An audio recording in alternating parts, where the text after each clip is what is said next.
the group and make sure they're really contributing towards the discussion, and really being an active participant.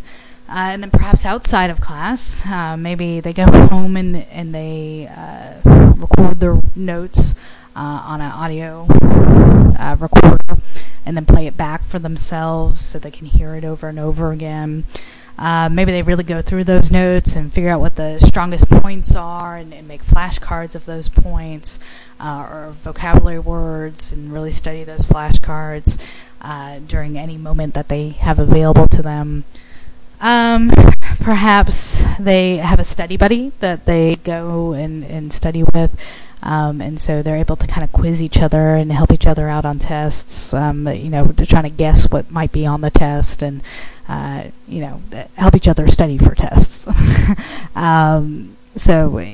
can kind of help each other, think about what might be on the test and quiz each other from their notes and share notes with each other to make sure that they did get everything they needed to from the lecture. Maybe they use tutors and visited the tutors quite frequently and asked tutors questions, or when they didn't quite understand what a teacher was explaining to them, they asked either, they went to the teacher's office hours or they asked someone else to try to get a different explanation that made sense.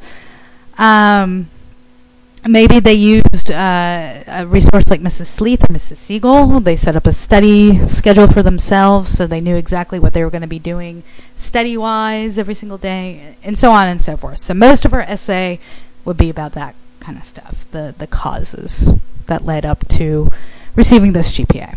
And so our thesis statement might sound something like,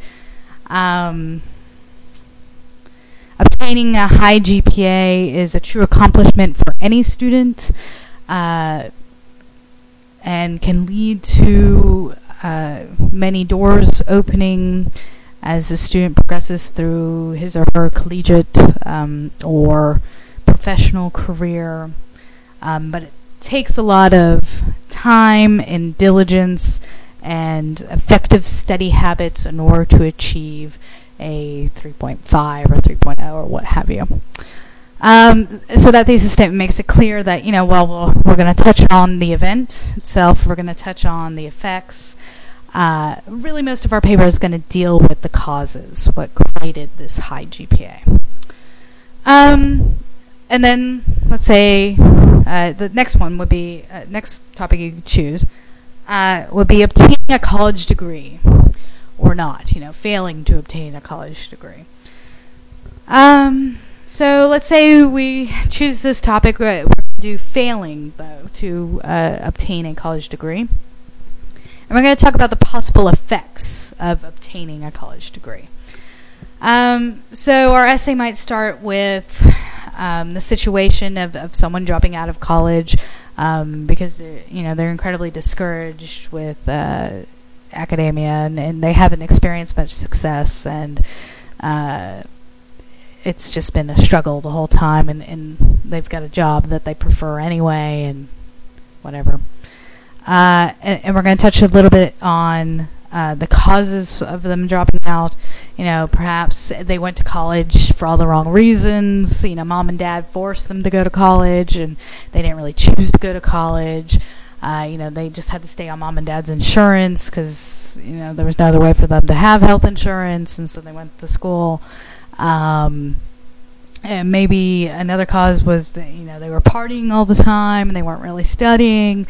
Maybe another cause was they just never really, went to class. They skipped class a lot or whatever. But we're going to spend most of our essay really talking about the effects of they're not getting a college degree. So perhaps this is a person that kind of was thinking about being, in the medical profession. Well, clearly it would become, increasingly difficult for someone to really go far in the medical profession without a degree. So they'd find it difficult, to obtain a job. And once they had a job, they'd find it difficult to keep the job or to advance in the field. They might also find that perhaps the jobs they can get do not pay as well as the jobs that might have been available if they just stayed in school.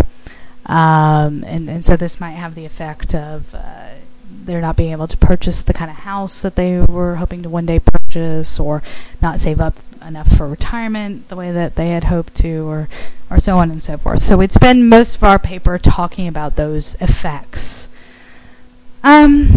So hopefully you get the idea here. So the next topic you could talk about would be volunteering at a community facility, or not volunteering at a community facility. So choosing to volunteer. Exercising daily or not. Maintaining a balanced diet or not. Retiring with enough money saved up or not. And purchasing your first home or not. So the first thing you want to do once you've picked your topic is you want to write down as many causes for that event or situation as you can think of, and as many effects from that situation or event that you can think of. And then you want to kind of decide if you're going to focus more on causes or on effects.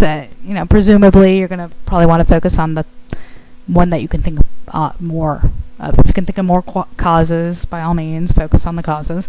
If you can think of more effects, by all means, focus on the effects. Then you want to write your thesis statement. And so this is going to kind of determine how you're going to organize your essay. So, if you're more focused on the causes or if you're more focused on the effects. Remember, this is your opinion that you're arguing. This should be coming from you, your head, your heart, your soul. And so do avoid looking at any kind of source material. This is an essay, not a research paper. So make sure this is coming just from you. And that's it.